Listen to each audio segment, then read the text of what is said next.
obviously a lot that's going on the federal level is having a profound impact on our local communities. The number one biggest thing I want to flag for you right now is the battle going on between the Trump administration and the courts.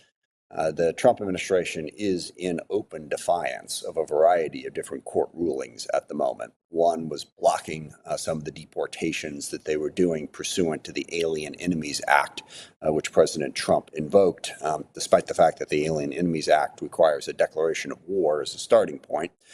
He seems to be defying that court order. There was also a court order to turn back on a variety of the foreign aid programs that have been shut off. That has not happened yet.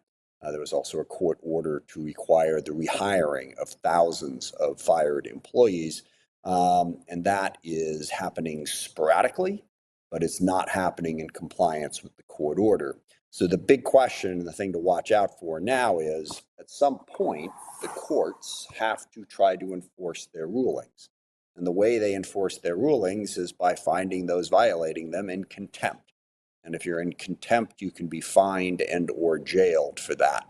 The courts have not yet taken that step, but I think it's a step they're going to have to take if they're going to get the Trump administration to be in compliance. The legality, Constitution aside, we're also continuing to see a lot of impacts from those firings and from those programs being shut down. Several dozen people were fired at the VA. It has impacted services for veterans. I am in contact with a lot of people who have either been fired or who are witnessing this. We're trying to figure out how to protect them legally, how to try to get them rehired in the instances where the administration has said they want to do that, and how to turn those programs back on. We've also seen a number of firings at NOAA, at NIH.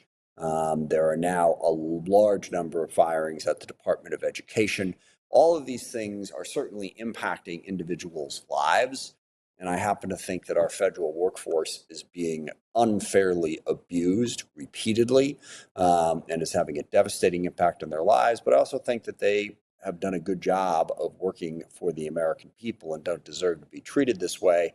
And certainly it's having an impact on services to our constituents.